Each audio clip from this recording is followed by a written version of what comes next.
Hi everyone. Good morning, good afternoon, good evening. All right. So let's continue our discussion and right now we are on the curriculum development.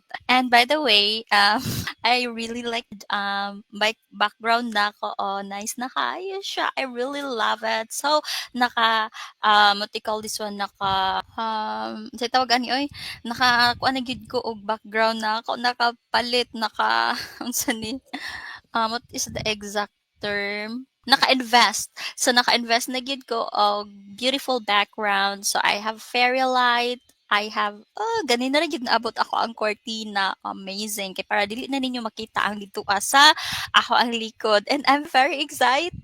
Like, ganahan kaayo ko sa akong buhaton. Ganahan kaayo ko mag-discuss. Ganahan ko mag-review. Like, this is really my passion. Kay bisag, wala ko'y viewers, walay gamay lang ako viewers or wala may mag-views ako. Okay lang sa ako basta kay ganahan ko mag-discuss. So, without further ado, let us proceed. So, mag-create lang ako like introduction, brief introduction about myself para mailhan ko ninyo.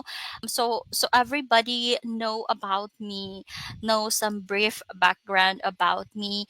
And this is what I love to do. I love discussing, making materials because this is what I did during I prepared my board exam. And yeah, by God's grace, hapit ko matap and kulangon lang ako like 86 ang top 10 and then ako kay 84. Well, everything happens for a reason. So I'm very happy naman kay kuan lang man nato din na is pasar, 'di ba? So yes. Without further ado, let's get into our main topic, which is the discussion of curriculum development. All right.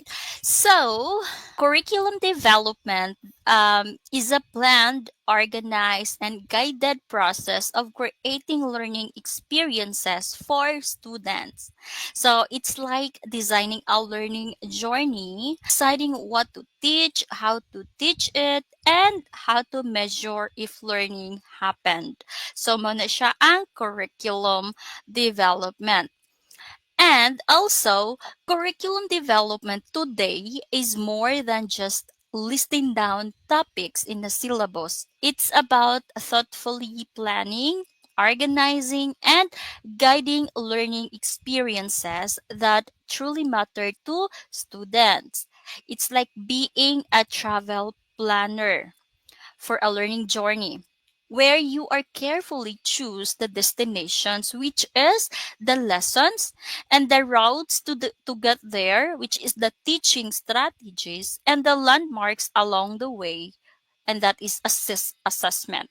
So we have lessons, teaching strategies, and assessments. That's what curriculum development do to check if your travelers, the students, are still on track.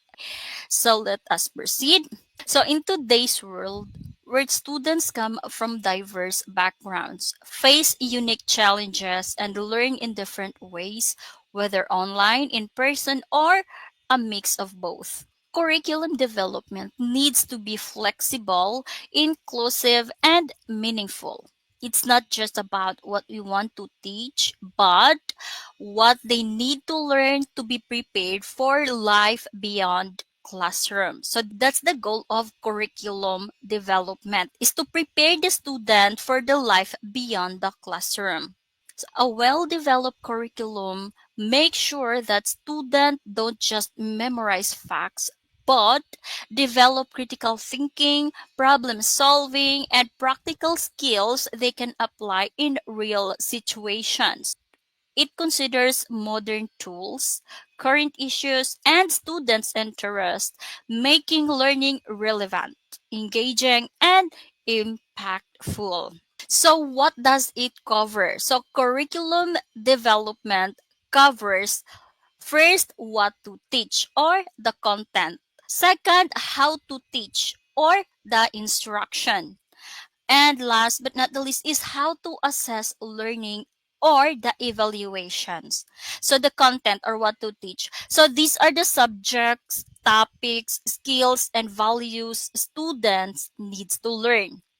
And how to teach or the instructions. So these are the teaching strategies, activities, materials, and methods used to deliver lessons. And we have how to assess learning or the evaluation. So this is the tools and processes to check if students have learned what was intended. So first we have the content like subject, topic, skills, and values that the students need to learn, and the next it will be implemented like the instruction, the teaching strategies, activities, materials, and other methods used to deliver the lessons or the content. Next, after it was delivered, it's time to assess or evaluate. So this time, teachers need to check if the content, the instruction was effective, and if it's not effective, it's time for them to develop. So let us first discuss the content or the what to teach. So this is like choosing the ingredients for a dish you want to cook. So we will going to relate it to the today's scenario or real life scenario. Okay, so again, this is like choosing the content is like choosing the ingredients for a dish you want to cook. It includes the subjects, the topics, skills, and values that students need to learn. So, in today's world, this goes beyond facts and dates. It also includes life skills, digital literacy, mental health awareness, and values that help them succeed in real life. So, make sure if you make a content, make sure it is relatable to the interest, or it will catch the interest of the students and they can use it in a real life scenario. Next is how to teach or the instruction. So this is deciding how you'll cook the dish. It's about selecting the right teaching strategies, activities, materials, and methods to deliver the lessons. So will it be through storytelling, group work, games, online activities, or real life projects? So today, teachers need to mix traditional methods into with a modern tools like videos, apps, and interactive platforms to keep the student engaged and motivated. So teachers, we have to integrate, especially right now that we are more on technology. So we make sure to integrate technology in our instruction. So how to assess or the evaluations? This is like tasting the dish to see if it turned out well. So it involves using different tools and processes to check if the students have learned what they are supposed to learn. So this could be through quizzes, presentations, project, or even reflective journals. In today's setting, it's important to use both academic assessment and personal growth check-ins to truly understand students' progress. So a while ago, we discussed about the content. So our example is like a choosing. um it's like choosing the ingredients, okay, what dish that you wanted to cook. And then after in the instruction, this is like the strategies on how um the process on how to cook, and then there's some materials, the ingredients, something like that. First, you have to choose your content. Second, you have to have the instruction or the methods or the process and also the materials. Next, after that one, you have to evaluate the process or the students if they learn about the topic. You have to evaluate if it is effective or not. So if it is not effective, it's time for curriculum development. So example, in what to teach are the contents. So the different parts, for example, other example, the different parts of a plant like roots, stem, leaves, flowers, fruits, and seeds. That is the content. And then you have the function of each part, like the roots hold the plants and absorb the water. Stem that support the plants and carries water and food. Next, we have leaves, which is the leaves make food for the plant through photosynthesis. And we have the flowers, which is help in reproduction. And lastly, we have the fruits and seeds. So these are for making new plants. So that is your content. However, when it comes to instruction, this time you have to show the colorful pictures or real plants to introduce each part. Tell a story about a little seed growing into a big plant to make it relatable and fun. And also you have to show hands-on activity. So you have to let the students plant, for example, mung beans or mongo in a cotton or soil and observe its growth. And then you have to sing, or also you have to sing a simple plant part song or watch short video. So that's the instruction. You have to show the process. Next, we have the evaluation. So, in evaluations, after you create the content, you create the instruction, you show the instruction, you teach the instruction, it's time for evaluations. What does it mean? You have to propose or implement a short quiz with pictures asking students to identify the plant parts. Also, you can group you have the group presentations where students explain what each plant part does. So, these students, you have to check if the child or the students has learnings.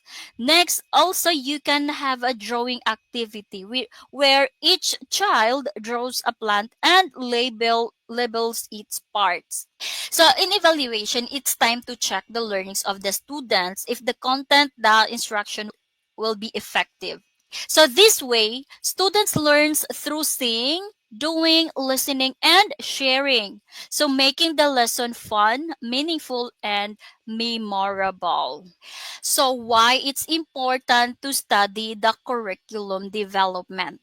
Because a well-planned curriculum is like a thoughtful, guided book for learning. It's a guide. So it ensures that students don't just receive random lessons, but experience meaningful, organized, and age appropriate education. Also, it helps children grow not only in knowledge, like what they know, but also in skills, like what they can do, and values, how they behave and make choices. So, when lessons are carefully planned, students feel guided, supported, and motivated because every every activity, story, and task has a purpose in shaping who they will become in the future. It is very important. It's like a blueprint. Next, so a good curriculum is not just about what we teach, but about building confidence, curiosity, and kindness in every learner. So we have the first proponent in curriculum development. First, we have Franklin Bobbitt. So um, he emphasized the scientific curriculum making. So, which means curriculum should be based on specific objectives, students' needs, and life activities. Education must be practical and efficient. By the way, Franklin Bobbitt is an American educator known as one of the fathers of modern curriculum development. He believed that curriculum should be scientifically planned and based on students' real life needs. About the scientific curriculum making theories. So, Bobbitt believed that creating a curriculum should be a systematic, organized, and logical process, like running a business or factory efficiently. So, it should involve identifying clear educational objectives, analyzing learners' needs based on their future adult roles. Next, planning learning experiences that prepare students for a real life task. So that was scientific curriculum making supposed to mean. Next, we have the identifying clear educational objectives. That was the first objectives in scientific curriculum, okay? The identifying clear educational objectives, which means decide what students needs to learn, specific goals that are useful for their future.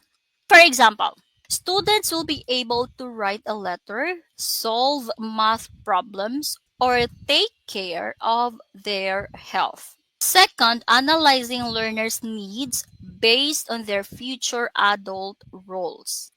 So in this time, educators think ahead about what skills and knowledge students will need as future workers, parents, citizens, and community members. For example, teaching teamwork and responsibility because these are important for any job and family role someday.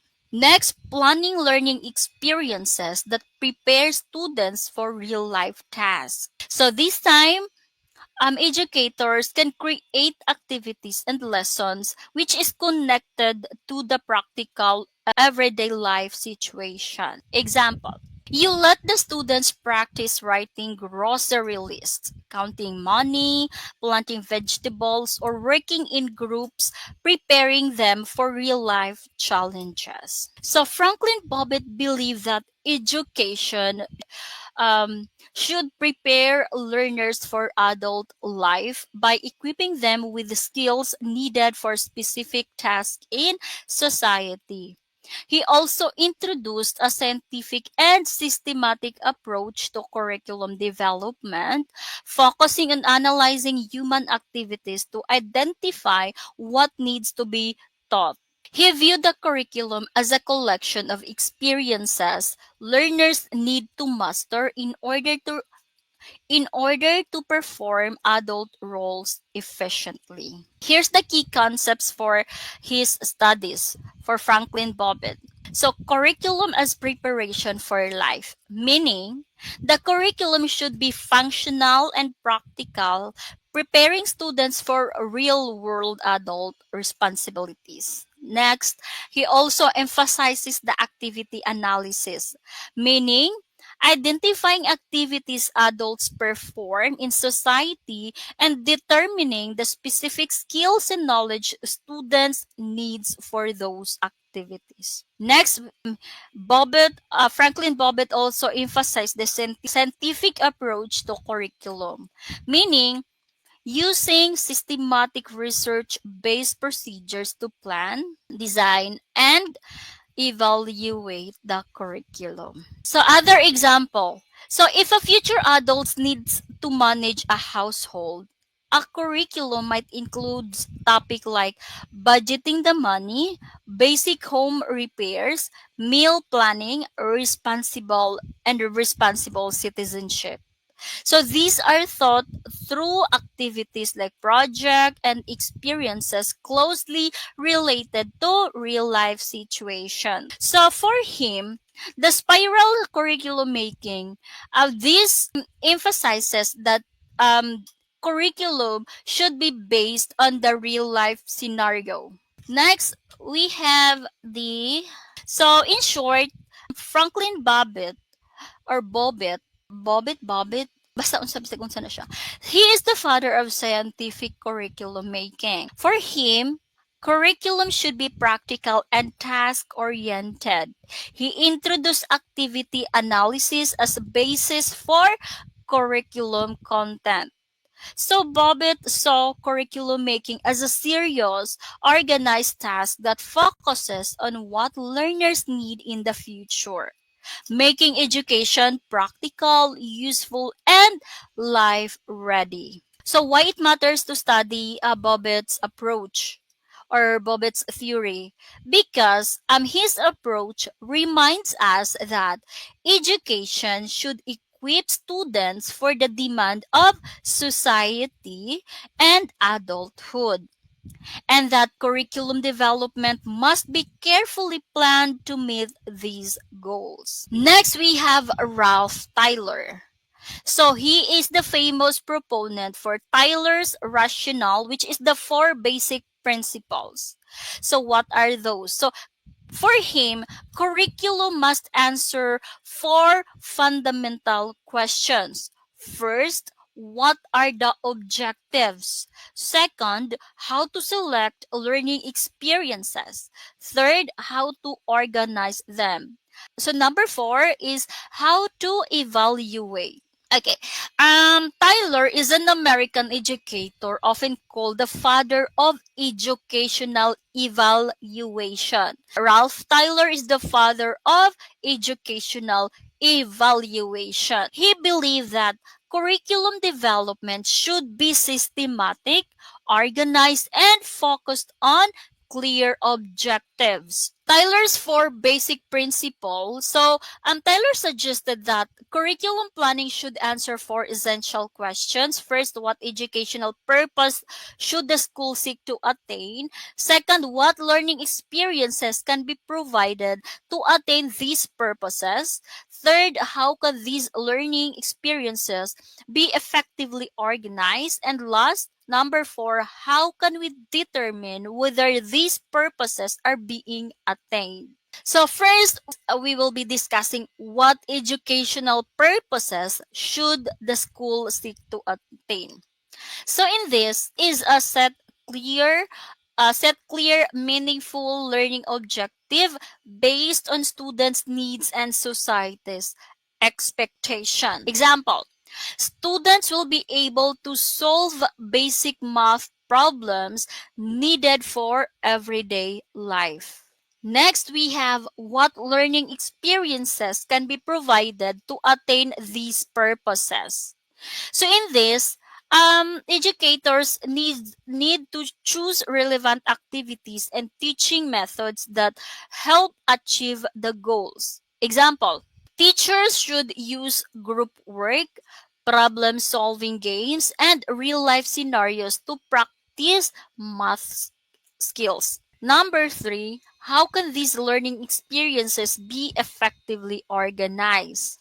So in this is the arrange lesson logically from the word organization. It will arrange lessons logically from simple to complex, easy to difficult, or according to the student's interest. For example, teach addition first before introducing multiplication. Next, we have how can we determine whether these purposes are being attained. So in this time, teachers should use assessments like test, project, or observations to check if learning objectives are met. For example, teachers should give a practical quiz or activity like budgeting a week's allowance. Next, Ralph Tyler is often called the father of modern curriculum development because of his systematic way of developing and evaluating curriculum. He proposed that curriculum planning should be goal-oriented, organized, and evaluated based on clear objectives. So his famous Tyler's rationale outlines four fundamental questions that guide curriculum development.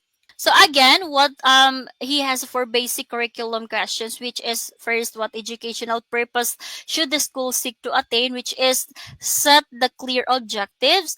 Second, what educational experiences can be provided that are likely to attain these purposes. That is You have to choose appropriate learning activities.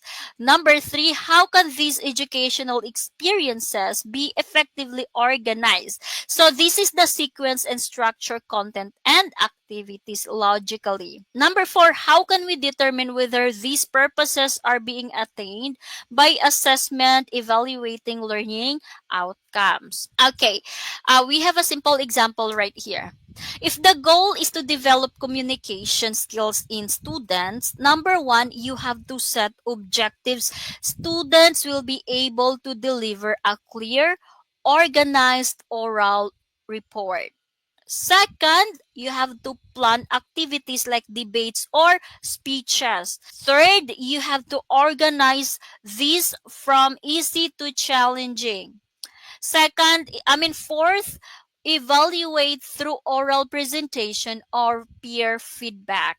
So in short, Tyler is known for Tyler's rationale. He emphasized clear objectives, appropriate experiences, organized content, and evaluation. Last, curriculum should be systematic and purpose. And it has a purpose. Next, we have Hilda Taba. So he imposed or proposed the grassroots approach to curriculum development. He advocated for teachers' involvement in curriculum planning. She believed that curriculum should be planned inductively, which is specific to general and start with the student's needs. So Hilda Taba, she's a brilliant curriculum theorist who believes that teachers should play an active role in creating the curriculum since they know the learner's needs best. And he proposed the grassroots approach that instead of curriculum plans coming from top level administrators, Taba suggested that curriculum development should start at the classroom level with teachers. This way, it's more relevant, practical, and responsive to students' real situation. Next, Taba steps in curriculum development. So he has 7 steps. First, diagnose the needs of the learners. Second, formulate learning objectives. Third, select learning content. Fourth, organize the content. Fifth, select learning experiences. Number 6, organize learning experiences. And number 7, evaluate. First, the diagnose the needs of the learners. So this is the time to identify what students already know and what they need to learn. Example, teacher noticed students struggle with teamwork. So she plans activities to build cooperation. Number 2, formulate learning objectives. So this is the time to set clear, specific goals based on students' needs. Example, students will be able to work effectively in pairs and small groups. That was the learning objectives. Number 3, select learning content, like choosing topics and materials that fit the objectives. Like example, stories, role-playing activities, and teamwork challenges. Number 4, organize the content. It's time to arrange the lessons logically, from simple to complex or by themes. Example, start with the simple team games, then progress to more complex group tasks. Number 5, select learning experiences. So here, curriculum developers should pick activities and methods to help students reach the objectives. Example, team building games, storytelling, and cooperative projects. Number 6 is organized learning experiences. So it is the sequence activities in a meaningful way. Example, icebreaker, pair work, group discussions to project collaboration. Number 7, evaluate. This is the time to assess if students have achieved the objectives and enjoyed meaningful learning. Example, observe group work, give reflection journals, and ask for students' feedback. So Hilda Taba believes that teachers teachers should be directly involved in curriculum development rather than just following a top-down model. Her approach is inductive and grassroots, meaning curriculum development should start from specific classroom experiences and move toward broader generalization. She proposed a 7-step process for creating an effective curriculum, emphasizing the activity role of teachers as curriculum planners. So in short, Hilda Taba advocated teacher involvement in curriculum development.